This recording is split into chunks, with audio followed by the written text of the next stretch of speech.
For 4 years, I believed I was building a future with Natalie Brooks. We met during a volunteer event organized by our company's community outreach program. She was energetic, quick to laugh, and had a way of making even ordinary conversations feel memorable. By the end of that afternoon, we had exchanged phone numbers. 3 months later, we were officially together. Those 4 years weren't perfect.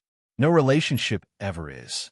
We argued about chores, forgot anniversaries once or twice, and occasionally disagreed over work-life balance.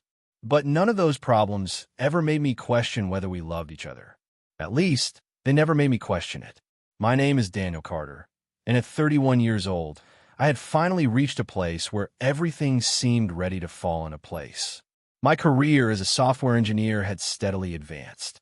Natalie had recently been promoted to marketing manager. Together, we rented a bright apartment overlooking the river, where we spent quiet evenings cooking dinner, watching old movies, and making plans for the future. Almost every conversation ended the same way. When we're married, when we buy a house, when we finally have enough vacation days. Those weren't fantasies. They were plans, or so I believed. 3 months before Natalie's birthday, I quietly visited a small jewelry store across town. The owner, an elderly gentleman with silver hair and kind eyes, greeted me warmly. Looking for something special? I smiled. The most important purchase of my life. He spent nearly an hour helping me compare different rings. When I finally chose one, it wasn't the biggest or the most expensive. It was elegant, simple, exactly the kind of ring Natalie had once pointed out while we were walking past a storefront window. I don't like anything too flashy, she had said that day. If someone ever proposes to me, I'd rather have something meaningful. I remembered every word. The jeweler carefully placed the ring inside a dark blue velvet box before handing it to me. I hope she says yes. I smiled confidently. So do I. Driving home that afternoon, I couldn't stop imagining the proposal. I planned to take Natalie to the botanical garden where we had shared our first date. After dinner, we would walk through the rose garden until we reached the small wooden bridge overlooking the lake. That was where I intended to ask her to marry me. I had even spoken to both of our parents. Everyone knew except Natalie. Everything was ready, or so I thought. For days before her birthday, I arrived home carrying takeout from her favorite restaurant. The apartment was filled with open suitcases. Clothes were scattered across the couch. Travel-sized toiletries covered the coffee table. Confused, I looked toward the bedroom. Natalie, she stepped out carrying another armful of clothes. Oh, perfect timing, she said cheerfully. I forgot to tell you something. A strange feeling settled in my stomach. What is it? I'm leaving Saturday morning. I frowned. For work? She laughed. No, it's a vacation. I blinked. A vacation? She nodded excitedly. Just 1 week. I really need a break. I looked at the half-packed suitcase. With who? She answered so casually that it almost felt rehearsed. Ethan. The room suddenly became very quiet. Ethan Parker, her longtime coworker, and, according to Natalie, her closest male friend. She smiled as if she'd just shared perfectly ordinary news. It's just a friendly trip. You don't have to make a big deal out of it. For several seconds, I simply stared at her. I honestly thought she was joking. A week? I asked quietly. She zipped one of her suitcases. Yep, just the two of you. Natalie shrugged, as though it were the most natural thing in the world. Of course. We've been planning it for months. Those words hit me almost as hard as the trip itself. For months. She nodded. I just never found the right time to mention it. I let out a slow breath.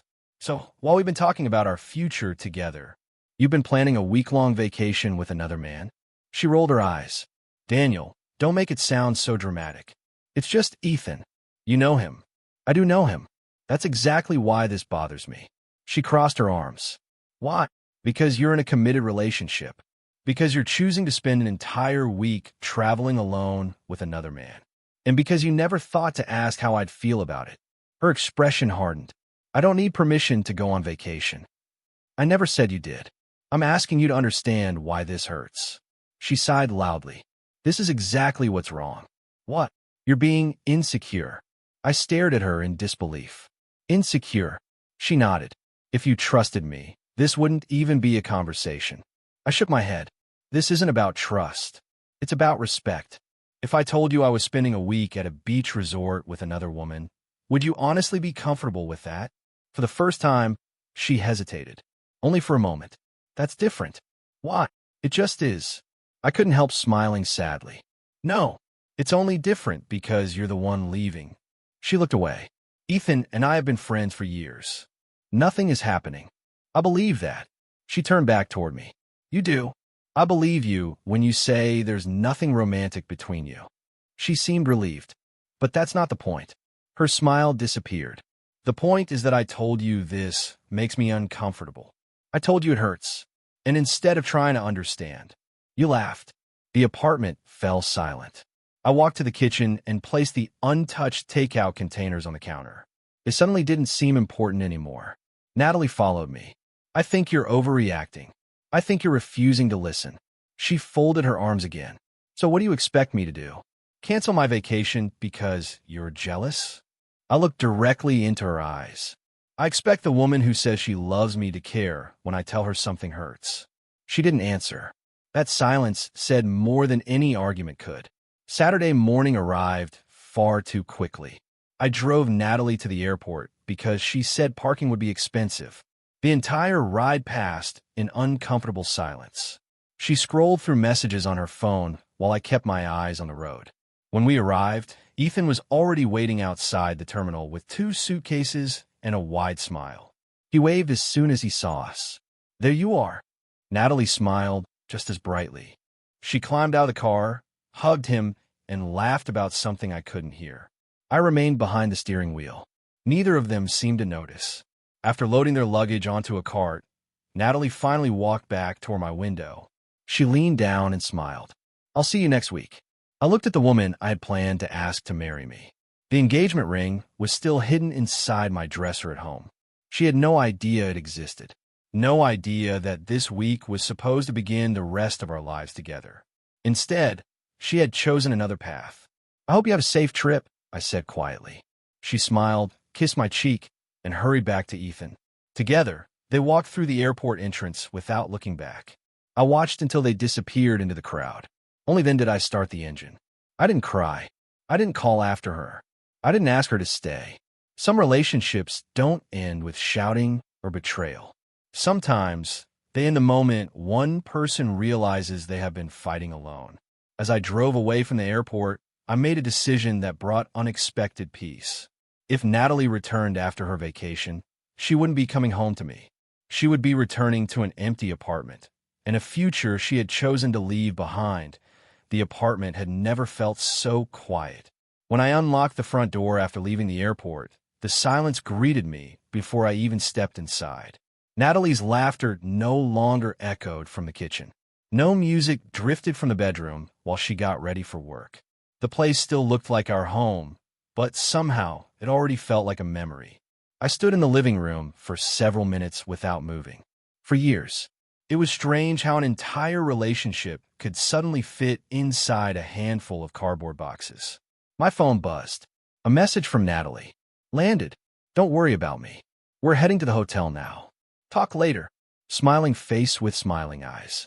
I stared at the screen.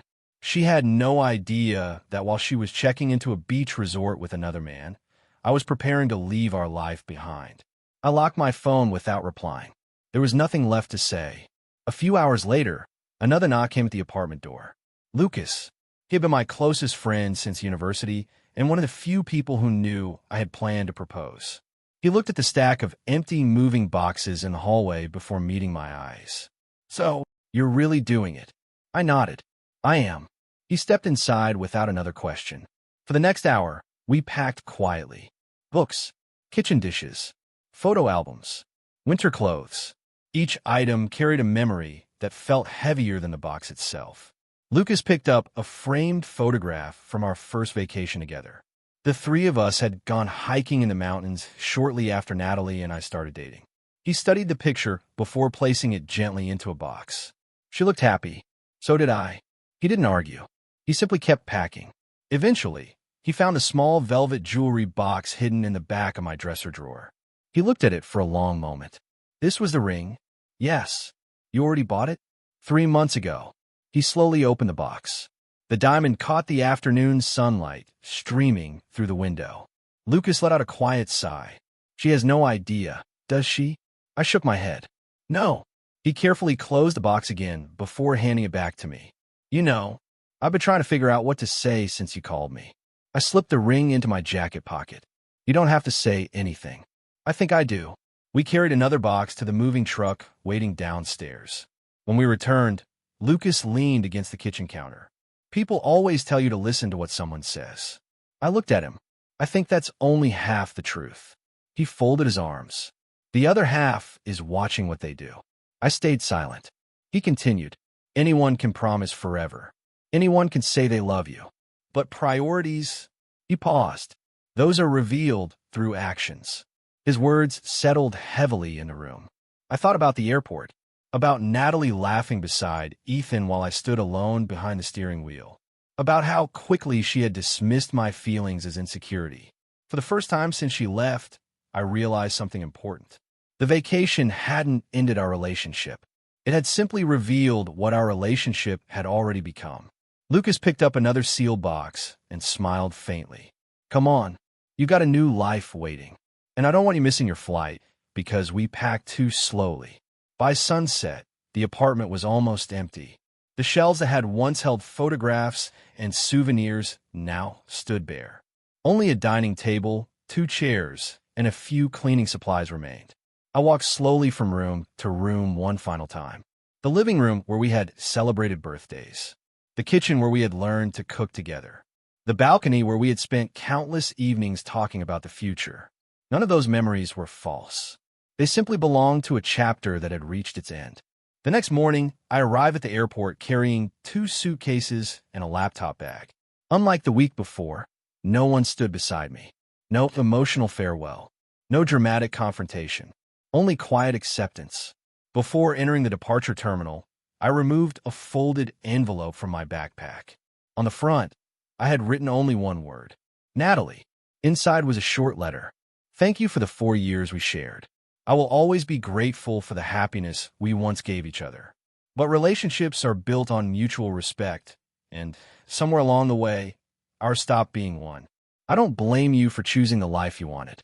I simply realized it was no longer the life I wanted for myself. I sincerely hope you find happiness. Please don't look for me. Goodbye. Daniel. I left the envelope on the kitchen table before locking the apartment for the last time. The engagement ring stayed with me, not as a reminder of heartbreak, as a reminder that love should never require someone to compete for a place in another person's priorities. After boarding my flight to Singapore, I turned off my phone. Before the screen went dark, I blocked Natalie's number, then her social media accounts, her email, every path that led back to the life I had just left behind. As the aircraft lifted above the clouds, I looked out the window. For the first time in weeks, my chest felt lighter. I wasn't escaping. I was moving forward. 7 days later, Natalie returned from her vacation.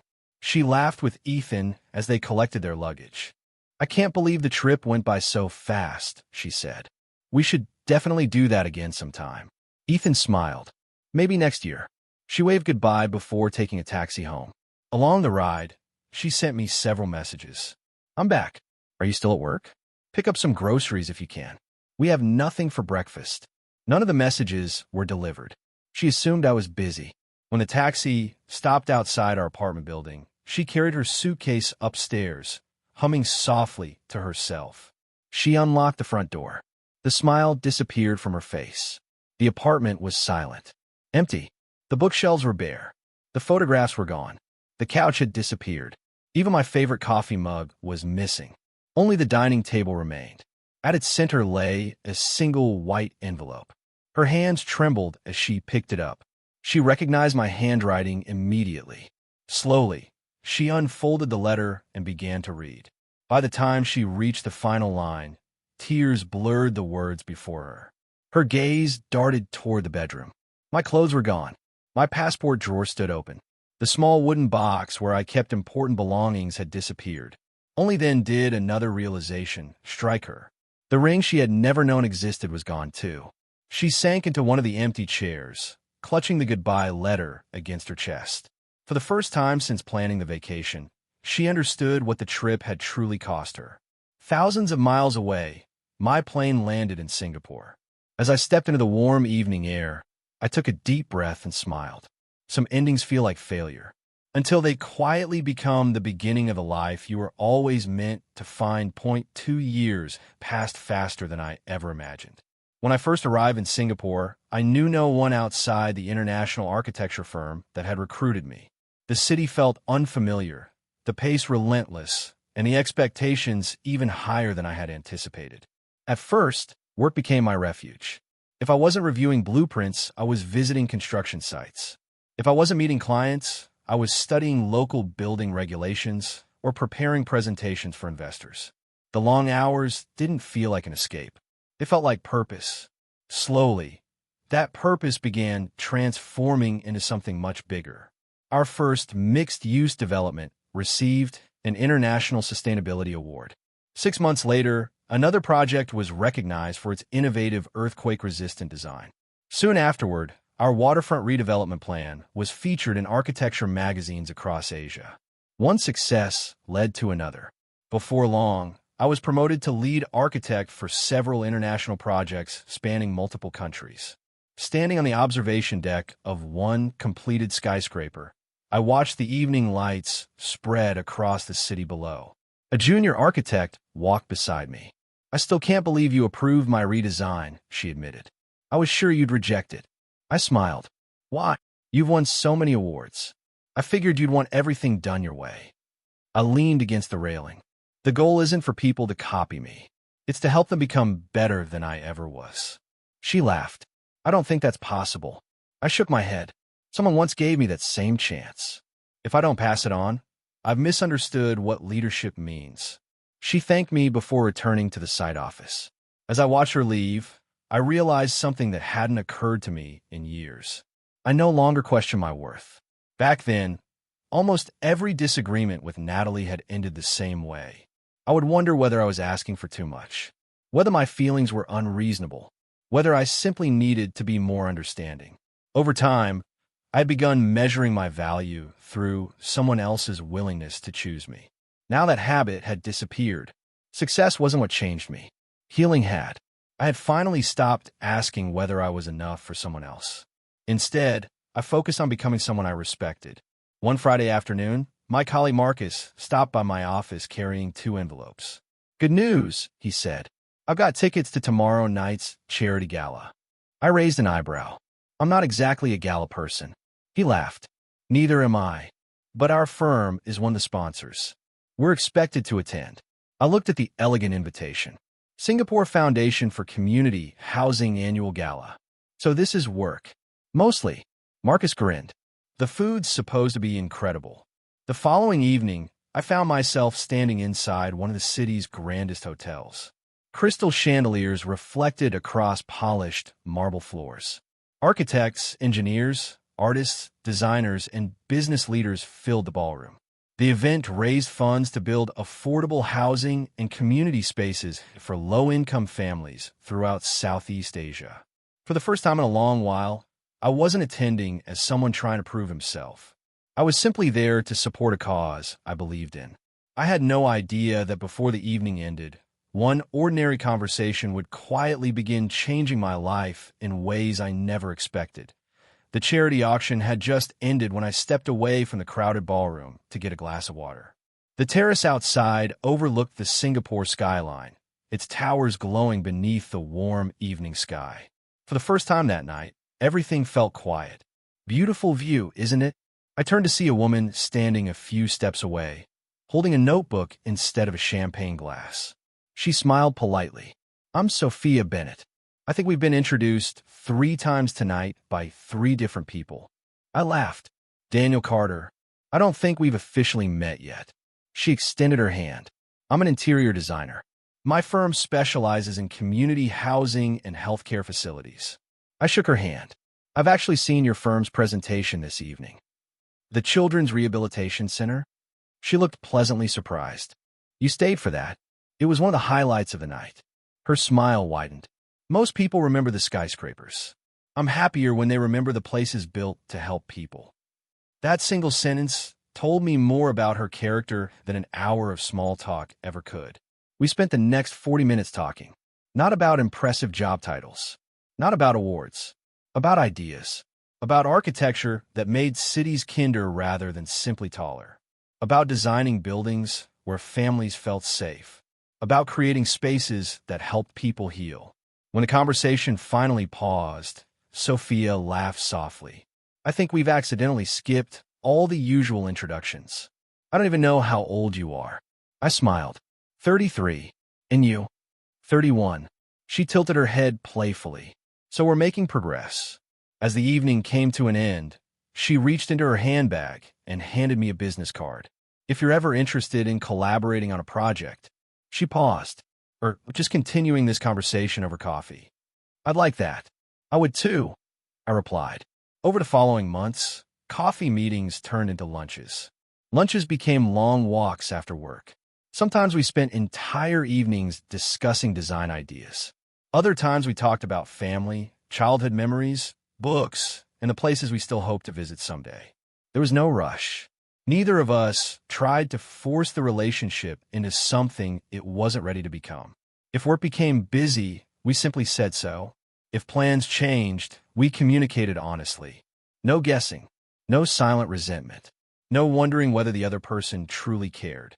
One rainy Saturday afternoon, we took shelter beneath the roof of a small riverside cafe. Sophia wrapped both hands around a cup of tea before looking at me thoughtfully. Can I ask you something? Of course. You seem very calm. I laughed. I'm not sure anyone's ever described me that way. I'm serious. She smiled. Even when something unexpected happens, you don't panic. I thought for a moment. I wasn't always like this. What changed? I watched the rain fall onto the river. I learned that peace isn't something another person gives you. It's something you refuse to give away. She remained quiet, letting my words settle. Then she reached across the table and gently took my hand. I like that. So do I. For the first time in years, love didn't feel like something I had earned. It didn't require convincing someone to choose me. It wasn't built on anxious waiting or constant reassurance. It grew naturally through trust, honesty, and shared values.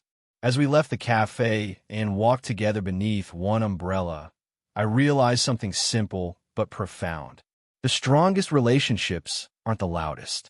They don't survive because of dramatic promises. They last because, day after day, both people quietly choose each other. For the first time in my life, love no longer felt exhausting. It finally felt like home. Nearly 3 years had passed since I boarded a one-way flight to Singapore. On the other side of the world, Natalie Brooks had slowly rebuilt her own routine. She remained at the same marketing company, though many familiar faces had moved on. Ethan Parker had transferred to another regional office the year after their vacation, and over time their friendship became little more than occasional holiday messages. Life moved forward, at least on the surface. The apartment I had once shared with Natalie was long gone. She had moved into a smaller place closer to work and filled her days with deadlines, meetings, and business trips. Friends often assumed she had completely recovered from our breakup.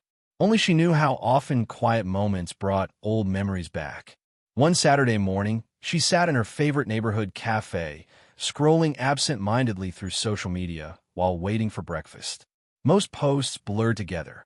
Vacation photos, work promotions, birthday celebrations. Then one headline stopped her completely. International architect Daniel Carter announces engagement to interior designer Sophia Bennett. Her fingers froze above the screen. The accompanying photograph showed me standing beside Sophia beneath a garden arch decorated with white flowers. We were both smiling, not for the camera, for each other. Sophia's engagement ring sparkled in the afternoon sunlight as she held my hand. Natalie stared at the image without blinking. For several long seconds, the sounds of the cafe disappeared around her. She tapped the article.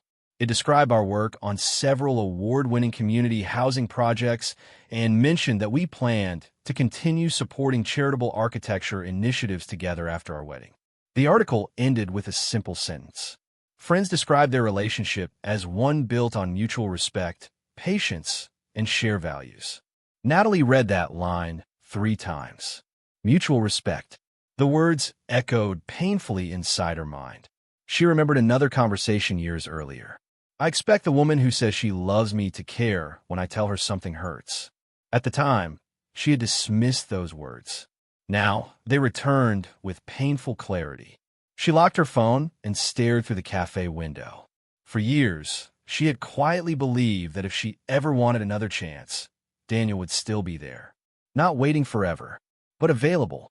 Somehow, seeing my engagement shattered that illusion completely. I hadn't paused my life. I hadn't spent years hoping she would return. I had continued living. And somewhere along the way, I had found happiness without her. For reasons she couldn't fully explain, that realization hurt more than the breakup itself. Later that afternoon, she opened her contacts and stopped at one familiar name. Lucas Harper. She hesitated. They hadn't spoken since the day she found my goodbye letter. Still, she pressed the call button. Lucas answered after the 3rd ring. Natalie. His surprise was obvious. Hi. There was an awkward silence. I hope I'm not bothering you. No. Everything okay? She swallowed. I saw Daniel's engagement announcement today. Lucas remained quiet. I'm happy for him, she said honestly. I really am. Another pause followed. Then she asked the question that had weighed on her heart all afternoon. Can I ask you something? You can. Did he? Her voice nearly disappeared. Did he move on quickly? Lucas didn't answer immediately. When he finally spoke, his tone remained calm. No. He spent a long time rebuilding his life. Natalie closed her eyes. I thought so. She had expected that answer. Yet hearing it aloud somehow made it even more difficult to accept. For a few moments, neither of them spoke. Finally, Natalie gathered the courage to ask the question that had been haunting her. Lucas, can I ask you one more thing? Go ahead. She took a slow breath. The day I left for that vacation, was Daniel already planning to leave me? Lucas's answer came without hesitation. No. Her heart tightened. He wasn't planning to leave you at all. She gripped the phone more tightly. He was planning to marry you. Silence. Complete silence. Natalie couldn't even find the words to respond. Lucas continued gently. He bought your engagement ring almost 3 months before your birthday. He spent weeks planning the proposal. He talked to both of your parents. He even showed me the place where he wanted to ask you. Natalie's eyes filled with tears. I never knew. I know. He wanted it to be a surprise. She covered her mouth to keep herself from crying aloud. The morning after you left with Ethan, I helped him pack. Lucas paused before adding quietly, I found a ring. Natalie slowly slid down until she was sitting on the floor beside her couch. Her apartment suddenly felt unbearably empty. He still took it with him? Yes. He never showed it to anyone again. She closed her eyes. In her mind, she could suddenly picture everything she had never seen. Daniel standing inside a jewelry store, carefully choosing a ring. Daniel speaking with her parents. Daniel imagining a future they would build together, while she had been planning a vacation with another man. The realization struck harder than any accusation ever could. I thought. She struggled to finish the sentence. I thought he'd eventually forgive me. Lucas sighed softly. He did forgive you. She looked up in surprise. He wasn't angry when he left. He was heartbroken. There's a difference. Tears rolled silently down her cheeks. I kept telling myself the trip wasn't a big deal. Lucas answered with the same calm honesty he had shown years earlier. It never was. Natalie frowned. What do you mean? The vacation wasn't what ended your relationship. She remained silent. It was what the vacation represented. You told the man you claimed to love that something hurt him. And instead of listening, you laughed. His words landed with painful accuracy. Memories flooded back. You're being insecure. It's just Ethan. Don't make such a big deal out of it. At the time, those sentences had seemed harmless. Now she finally heard them from Daniel's perspective. It had never been about jealousy. It had never been about controlling her choices. It had been about feeling valued, feeling heard, feeling chosen. She whispered quietly. I made him feel like he came second. Lucas didn't correct her, because she had finally understood. I kept thinking the relationship ended because I went on one trip. She wiped away another tear. But it wasn't one trip. It was every time I dismissed his feelings. Every time I expected him to understand without trying to understand him. Lucas smiled sadly on the other end of the call. I think that's the hardest lesson relationships can teach. People rarely fall out of love because of one dramatic moment. More often, love is worn away by countless small decisions. The call ended a few minutes later. Natalie remained sitting quietly on the floor. Outside, the evening sunlight stretched across her apartment. She looked once more at the engagement announcement on her phone.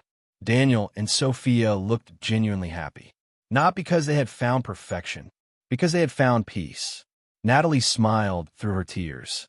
For the first time since Daniel walked out of her life, she stopped wishing she could undo one vacation. Instead, she understood the truth she had spent years avoiding. The engagement ring she never saw had become the symbol of everything she unknowingly threw away. And the greatest loss was never the future she missed. It was failing to recognize the quiet, faithful love she already had until it was far too late. 3 weeks before my wedding, my assistant knocked lightly on my office door. Daniel. I looked up from a set of architectural drawings spread across my desk. Yes. There's someone in the reception area asking to see you. I don't think she has an appointment. I smiled apologetically. If it's a client, could you ask them to schedule one? My assistant hesitated. It's Natalie Brooks. The room fell completely silent. For a long moment, I simply looked out the floor-to-ceiling windows overlooking Singapore's skyline. I had not seen Natalie in nearly 3 years. I'll be right there, I said quietly. When I stepped into the reception area, she stood near the windows holding a small handbag. She looked different, not because of her appearance, because of the expression on her face. The confidence I had once associated with her had been replaced by quiet uncertainty. When she saw me, she slowly stood. Hi, Daniel. Hello, Natalie. There was an awkward pause. I wasn't sure if you'd agree to see me. I almost didn't. She lowered her eyes. I understand. Neither of us seemed to know how to begin. Finally, I gestured toward the cafe across the street. We shouldn't have this conversation in my office. She nodded gratefully. Thank you. A few minutes later, we sat at a quiet corner table overlooking the harbor. The waiter brought coffee before leaving us alone. Natalie wrapped both hands around the warm cup without drinking. I know your wedding is coming. It is. I won't take much of your time. I smiled politely. You flew all the way to Singapore. I don't think this is a 5-minute conversation. A faint, sad smile crossed her face. No, it isn't. She looked out the window for several seconds before speaking again. I saw your engagement announcement. I also spoke to Lucas. I nodded. He told me. The ring. She struggled to continue. I never knew. You weren't supposed to. I know. Tears began forming in her eyes. I've replayed everything so many times. The airport. Our arguments. The goodbye letter. I kept telling myself the vacation wasn't that important. She looked directly at me. Now I know it was never about the vacation. I remained silent, allowing her to continue. She took a deep breath. I confuse your patience with unconditional acceptance. I thought. She paused, searching for the right words. I thought because you always try to understand me. You always would. Another tear slipped down her cheek. I stopped asking whether I was understanding you. The honesty in her voice was unmistakable. There were no excuses, no blame, only regret. I hurt you. I know I did. And instead of listening when you told me, I made you feel guilty for having feelings. She wiped her eyes with a tissue. I wanted to say those words for a long time. I'm sorry. The apology hung quietly between us. Years earlier, hearing those words would have meant everything. Now, they simply felt like the closing sentence of a chapter that had already ended. I looked at the woman I had once planned to marry. The sadness I felt wasn't for what we had lost. It was for the 2 younger people we had once been, both convinced that love alone could overcome anything. Life had taught us both otherwise. For a long moment, neither of us spoke. Outside the cafe window, people hurried along the waterfront, each carrying on with lives that had nothing to do with ours. Natalie finally broke the silence. Can I ask you one question? Of course. If I had canceled that trip, would we have gotten married? I looked at her thoughtfully. I honestly believe we would have. A tear rolled down her cheek. I thought so. She lowered her eyes to the untouched coffee in front of her. I've imagined that version of our life so many times. I nodded gently. So have I. She looked surprised. You have. At one time, yes. I imagined the house we'd buy, the family we'd build, the future we planned together. I smiled sadly. But that future ended long before today. Natalie took a shaky breath. I don't expect you to come back. I know that's impossible. I just needed you to know that I finally understand. I leaned back in my chair. When we were together, I never wanted to control your life. I know that now. I wasn't asking you to avoid every friendship. I wasn't asking you to ask permission for every decision. I paused before continuing. I was asking for something much simpler. She listened without interrupting. Trust isn't built by winning arguments. It isn't built by saying, just believe me. It's built by protecting each other's hearts, especially when situations become uncomfortable. I let those words settle before speaking again. When the person you love tells you they're hurting, the goal shouldn't be to prove they're wrong. It should be to understand why they feel that way. Natalie nodded slowly, tears slipping quietly down her face. I spent so much time defending my intentions that I ignored the impact of my actions. Yes, and by the time I finally understood, you were already gone. I smiled gently. I had to leave. She looked at me. I know. I couldn't keep fighting alone. Those words brought fresh tears to her eyes. After another quiet moment, I reached across the table and rested my hand lightly beside hers. I want you to hear something clearly. She looked up. I forgive you. She blinked. You do. I forgave you a long time ago. I never wanted to spend my life carrying resentment. She covered her mouth as emotion overwhelmed her. Thank you. But forgiveness, I continued softly, doesn't always restore what was lost. She closed her eyes. I understand. The future you're hoping for. I glanced at the engagement ring on my hand. No longer exists. My life has moved forward, and I'm going to marry a woman who has shown me, every single day, what it means to choose each other. Natalie looked at the ring for several seconds before giving a small, bittersweet smile. I can see that. You look peaceful. I laughed quietly. I am. She stood, picking up her handbag. I won't keep you any longer. I only wanted to tell you the truth. You did, and I'm grateful. For a brief moment, we simply looked at one another. There was no anger left between us, only acceptance. Natalie extended her hand. Instead, I stood and gave her a brief, respectful hug. It lasted only a second, just long enough to say goodbye to the past without reopening it. Take care of yourself, Daniel. You too, Natalie. She smiled through her tears, then turned and walked toward the cafe door. I watched until she disappeared into the crowd outside. This time, I didn't feel heartbreak, only quiet gratitude. Some people come into our lives to stay. Others come to teach us lessons we couldn't learn any other way. Natalie had taught me that love cannot survive where feelings are repeatedly dismissed. And perhaps I had taught her that patience should never be mistaken for endless acceptance. A week later, I stood beside Sophia as we exchanged our wedding vows before our families and closest friends. As I looked in her eyes, I realized something I once thought impossible. The happiest endings are not about getting another chance with the wrong person. They're about recognizing, cherishing, and protecting the right one when life finally brings them into your path. Some opportunities disappear forever once they are taken for granted. But life, in its quiet wisdom, sometimes replaces them with something even better. If you have the courage to keep moving forward, the morning of my wedding arrived with clear skies and a gentle breeze drifting through the gardens where the ceremony would take place. Standing in front of the mirror, I adjusted my tie for what felt like the 10th time. You've done that enough, Lucas said with a grin. If you tighten it any more, you won't be able to breathe. I laughed and loosened it slightly. I guess old habits die hard.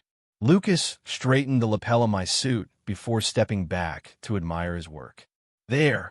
Now you actually look like a groom instead of an architect heading into a board meeting. I smiled. Thanks. For a moment, neither of us spoke. Then Lucas folded his arms and shook his head. You know what's funny? What? The last time I helped you pack, we were filling moving boxes. I chuckled softly. And today, Today I'm helping you get ready to marry the right woman." His words carried more emotion than either of us expected. I looked out the window toward the ceremony site. Rows of white chairs lined a stone pathway leading to a flower-covered arch overlooking the bay. Friend from Singapore, former colleagues, architects, and engineers from projects across 3 continents, neighbors, community volunteers. Even several families who had benefited from our housing initiatives had been invited. Each person represented a different chapter of the life I had built after leaving my old one behind. A quiet knock interrupted my thoughts. 5 minutes, one of the wedding coordinators announced. I nodded. "We'll be right there." Lucas waited until the door closed before looking back at me. Nervous? I smiled honestly. No. Excited. That's a much better answer. As we walked toward the garden entrance, memories surfaced without warning. Not because I wanted them to, because endings and beginnings often stand side by side. I remembered unlocking the apartment door after dropping Natalie at the airport. The unbearable silence.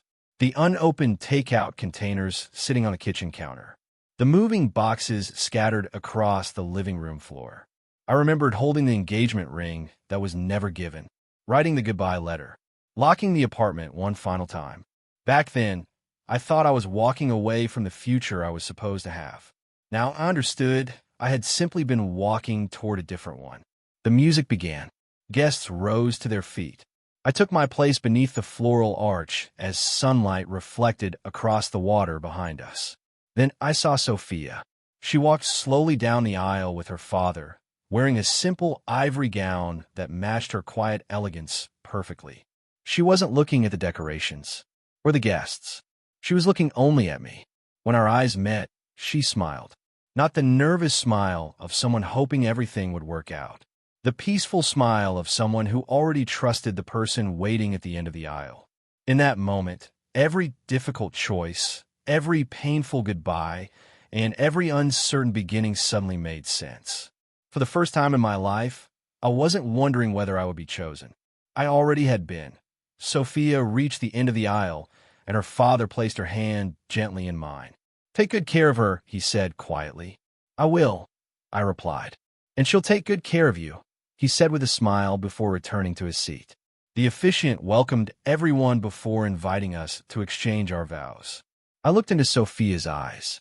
Every word I spoke came from experience rather than imagination.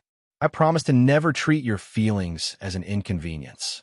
I promised to listen before I answer, to protect your trust as carefully as you protect mine. I can't promise that life will always be easy, but I promise you'll never have to wonder whether you're facing it alone. Sophia's eyes shimmered with tears as she smiled. When it was her turn, she gently squeezed my hands. I promised to choose us in both ordinary days and difficult ones. I promise that if something ever troubles you, I'll never laugh at your concerns or dismiss your heart. We'll solve problems together, not by proving who is right, but by remembering we're on the same side. I choose you today, and I'll keep choosing you tomorrow. The officiant smiled warmly. Those are beautiful promises. After exchanging our rings, we were pronounced husband and wife. Applause erupted across the garden. As we shared our first kiss as a married couple, I heard Lucas cheering louder than anyone else. The celebration continued with music, laughter, and heartfelt conversations. Friends from different chapters of our lives met one another for the first time. Former colleagues congratulated us. Families whose lives have been changed by our community housing projects thanked us for continuing the work together. The atmosphere wasn't extravagant. It was joyful. While guests gathered for photographs, a woman stood quietly beneath a large tree near the far edge of the garden. Natalie. She had come exactly as she promised herself she would. Not to interrupt, not to ask for another chance, only to see, with her own eyes, whether Daniel Carter had truly found the happiness he deserved. She watched as Sophia laughed while speaking with my parents. She saw Lucas teasing me during the photographs. She noticed the way Sophia instinctively reached for my hand whenever we walked from one group of guests to another. There was no uncertainty between us, no hidden tension, no silent competition for each other's attention, only quiet trust. Natalie smiled through tears that no one else noticed. Years earlier, she had believed love could survive without carefully protecting another person's heart. Now she understood differently. She whispered softly to herself, "I'm glad you found your way." Before anyone recognized her, she turned and walked back toward the garden gates. She didn't look back. She didn't need to. The answer she had traveled across the world to find was already clear. Seeing me genuinely happy gave her a sense of peace she had never expected. Not because she stopped regretting the past, but because she finally accepted that the past no longer needed to define either of our futures. As the sun began setting over the water, Sophia and I slipped away from the reception for a quiet walk through the gardens. She intertwined her fingers with mine. "What are you thinking about?" I smiled. "I'm thinking about how different today feels from the day I packed my belongings after someone chose to leave." She looked at me with gentle understanding. "And today there are no doubts, no jealousy, no wondering whether I'm enough." I squeezed her hand. "Only trust." She rested her head lightly against my shoulder as we continued walking. At that moment, I realized something I wished I had understood years earlier. The strongest relationships are not built by demanding reassurance. They're built by two people who willingly become each other's safest place. Sometimes losing the person who couldn't fully value your heart is what allows you to finally meet the person who protects it without ever being asked. And as we walked toward the future together, I knew that was the greatest gift life had given me. 0.5 years passed with a quiet steadiness that once would have seemed impossible. The architectural firm Sophia and I founded began with only 6 employees working from a modest office overlooking the Singapore River. Our vision had never been to become the largest firm in the industry. We wanted to build places that improve people's lives. Affordable housing, children's rehabilitation centers, community libraries, schools designed to encourage collaboration instead of competition. Word spread quickly. Clients appreciated that we listened before we designed. Cities valued projects that balanced innovation with practical needs. Within a few years, our team had grown into an international firm with offices in Singapore, Australia, and Canada. Awards followed. So did invitations to speak at universities and global design conferences. Those achievements made me proud, but they were no longer the center of my life. The greatest joy waited at home. On most evenings, I arrived before sunset. As soon as the front door opened, tiny footsteps raced across the wooden floor. Daddy, our 4-year-old daughter, Lily, launched herself into my arms before I had time to remove my shoes. I laughed as I lifted her effortlessly. "Someone seems excited today. I made something." She proudly held up a colorful drawing. The house leaned slightly to one side. The trees were much taller than the roof. The people looked more like stick figures than portraits. "It looks amazing," I said sincerely. She pointed proudly at the tallest figure. "That's you. And this is Mommy." Sophia walked into the hallway, carrying 2 mugs of tea. "I see our little artist has already started showing off." Lily giggled. "Daddy likes it." "I love it." I carefully placed the drawing on the refrigerator alongside dozens of others. Sophia smiled. "I think we're running out of space. We'll buy a bigger refrigerator." She laughed. Architects always solve problems with bigger structures. Occupational hazard. Evenings like these reminded me how different peace felt from excitement. My relationship with Natalie had often been filled with uncertainty. Would our conversations become arguments? Would my concerns be dismissed? Would I spend another night wondering whether I was asking for too much? With Sophia, those questions never appeared. If something bothered either of us, we talked about it.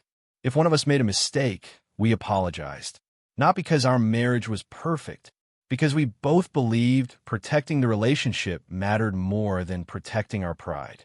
One Saturday morning, while we prepared breakfast together, Sophia looked over her shoulder. "I almost forgot." "What?" "You received an invitation yesterday." She handed me a cream-colored envelope from the kitchen counter. I opened it.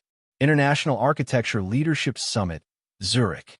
I had been invited to deliver the keynote address on designing sustainable community spaces. Sophia smiled.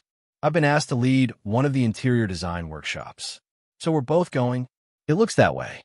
Lily immediately looked up from the pancakes she was decorating with blueberries. Can I come too? I laughed. I think Switzerland has excellent chocolate. Her eyes grew wide. I'm definitely coming. Sophia and I exchanged amused glances. The conference would be another exciting professional milestone. Neither of us realized that it would also bring an unexpected meeting with someone from a chapter of my life I had long since left behind. The conference in Zurich brought together architects, designers, engineers, and urban planners from around the world. For 3 days, professionals shared ideas about sustainable cities, affordable housing, and the future of community-centered design. After delivering my keynote speech, I stepped out into the exhibition hall while Sophia finished her workshop. I was reading a display about eco-friendly construction materials when I heard a familiar voice. Daniel. I turned. Natalie stood a few feet away, holding a conference badge around her neck. For a brief moment, time seemed to pause. Then we both smiled politely. Hello, Natalie. It's been a long time. It has. She looked different from the woman who had once flown to Singapore in tears. There was a calmness in her expression now, less certainty than before, more wisdom. Almost wasn't sure it was you, she admitted. I saw your name on the speaker list. I smiled. And you're here for work? She nodded. My company expanded into international design marketing. I help architecture firms with community outreach and public engagement now. That sounds meaningful. It is. For a moment, we simply stood there, surrounded by hundreds of people walking from one exhibition to another. The silence wasn't uncomfortable. It was peaceful. Natalie smiled gently. I heard your keynote. You did. It was excellent. I especially liked what you said about buildings. I tried to remember which part she meant. She quoted it from memory. The strongest structures aren't those that never face pressure. They're the ones designed to support each other when pressure comes. I laughed softly. I almost forgot I said that. I didn't. She looked toward the large conference windows overlooking the city. You've built a wonderful life. I've been fortunate. She nodded. I can see that. Just then, Sophia walked toward us carrying a folder beneath one arm. There you are, she said with a smile before noticing Natalie. Oh, I introduced them. Sophia, this is Natalie. Natalie, my wife. The two women shook hands warmly. It's nice to meet you, Sophia said sincerely. You too. Natalie smiled. Daniel talks about designing spaces that help people feel safe. I could tell he found that in life too. Sophia glanced at me before smiling back. I think we found it together. Natalie nodded. I'm glad. And for the first time, I believe those words carried no hidden sadness, only honesty. An announcement echoed through the conference hall, calling attendees to the next presentation. Natalie adjusted the strap of her conference bag. I should get going. So should we. She looked at me one final time. Take care, Daniel. You too, Natalie. She turned and disappeared into the crowd. Neither of us watched the other leave for very long. There was no unfinished conversation, no lingering hope, no bitterness, only respect. As Sophia slipped her hand into mine, she smiled. You okay? I looked around the busy conference hall before answering. I am. We began walking toward the next auditorium together. Years earlier, I had imagined success would mean proving that Natalie had made the wrong choice. I thought victory would come from watching her regret losing me. Life had taught me something far better. Real happiness begins the moment you stop needing someone else to regret the past in order to appreciate your present. I didn't need revenge. I didn't need apologies. I didn't need validation from the person who once walked away. Because everything I had once searched for, trust, peace, respect, and love, I was already holding in my hand. Sophia squeezed my fingers gently. What are you smiling about? I looked at my wife, then at our daughter, Lily, who was happily skipping a few steps ahead with a small Swiss chocolate in each hand. I'm smiling because I finally understand something. What? I wrapped an arm around Sophia's shoulders as we walked together. The best way to heal isn't by looking back. It's by building a future so meaningful that the past quietly loses its power. The conference doors opened before us.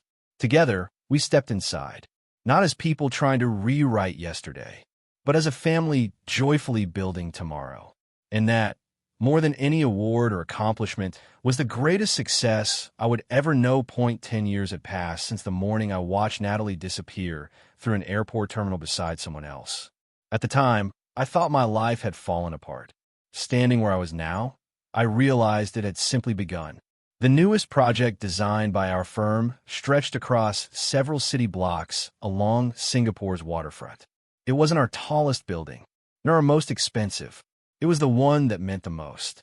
The development combined affordable family housing, a public library, medical clinics, green parks, and learning spaces where children from every background could study together. For years, Sophia and I had dreamed about creating a place that brought an entire community together rather than separating people by income or status. Today, that dream had become reality. A crowd gathered in front of the entrance as local officials, community leaders, volunteers, and residents waited for the opening ceremony to begin. Large photographs displayed the project's journey from rough sketches to completed buildings. Children laughed while running through the gardens. Parents explored playgrounds with their toddlers. Elderly couples rested beneath shaded walking paths. Watching them, I felt something no award had ever given me: contentment. Sophia stepped beside me and gently adjusted my tie. "You still do this before every speech." I smiled. "And you still fix it. Someone has to." She laughed before slipping her hand into mine. "Ready?" "I am." Our daughter, Lily, now 14 years old and nearly as tall as her mother, walked over carrying a tablet. "Dad, they're ready for you." She grinned mischievously. "And Mom says you're only allowed to talk for 15 minutes. Sophia raised an eyebrow. "I never said only." Lily smiled. "You were thinking it." The three of us laughed together. Looking at my family, I found myself remembering another airport, another goodbye, another version of myself. Back then, I believed love meant enduring almost anything. If I stayed patient enough, if I explained my feelings clearly enough, if I loved deeply enough, everything would eventually work out. I had been wrong. Love cannot survive through effort from only one person. It grows only when two people protect it together. The ceremony began with speeches from city officials and community representatives. Several families spoke about how the new housing development had changed their lives. A teacher described how the library would provide opportunities for children who had never owned many books. An elderly resident thanked everyone involved for creating parks where grandparents could safely spend time with their grandchildren. Each story reminded me why Sophia and I had chosen this career. Buildings were never just concrete and steel. They became part of people's everyday lives. Finally, the host invited me to the stage. As I walked toward the podium, applause echoed across the plaza. I looked out at hundreds of smiling faces. Then I noticed Sophia standing beside Lily near the front row. They weren't watching the cameras. They were watching me. Not because they expected perfection, because they believed in me. That simple difference still felt extraordinary. I stood behind the podium for a moment, taking in the view before me. Families filled the plaza. Children chased one another through the gardens. Volunteers who had devoted years to the project stood proudly beside the residents who would soon call this place home. I smiled before beginning. When people see a completed building, they usually notice the walls, the windows, or the design. But every meaningful project begins long before construction. It begins with a choice to believe something better can be built. The audience listened quietly. This community exists because hundreds of people chose cooperation over pride. They chose patience over shortcuts. And they chose long-term trust over short-term convenience. I glanced toward Sophia. The same principles that build strong communities also build strong families. A warm ripple of applause spread through the crowd.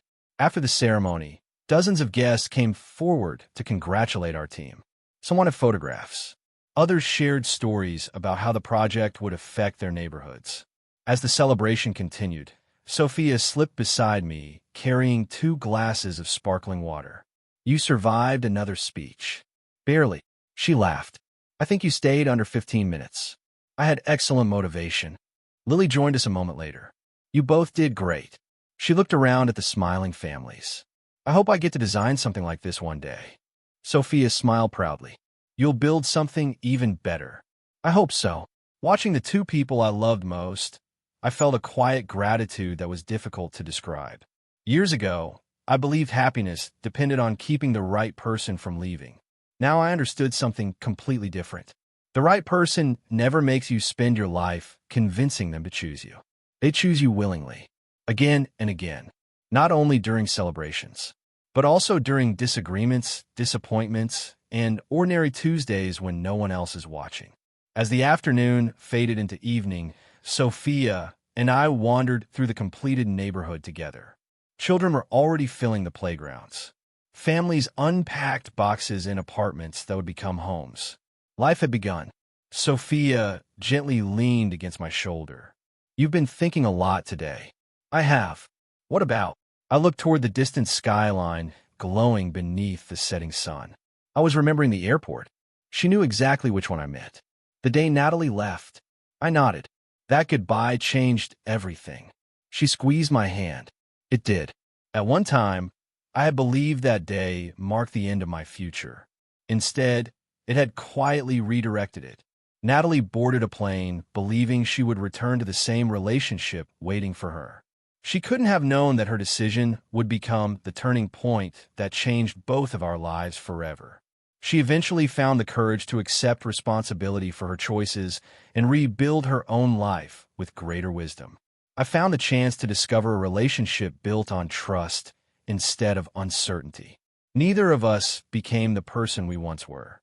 Perhaps that was exactly what needed to happen. I stopped walking and turned toward Sophia. Thank you. She looked puzzled. For what? For never making me wonder where I stand. She smiled with the quiet warmth that had first drawn me to her years ago. You never had to wonder. I know. That certainty was one of the greatest gifts she had ever given me. As we continued walking home together, I reflected on the lesson that had taken me years to understand. Love should never feel like a competition for someone's attention. It should never require endless persuasion, constant reassurance, or exhausting sacrifice from only one heart. The right person protects your peace instead of testing your patience. Sometimes the greatest blessings arrive, disguised as heartbreak. The goodbye that once felt like the worst day of my life became the first step toward a future richer than anything I had imagined.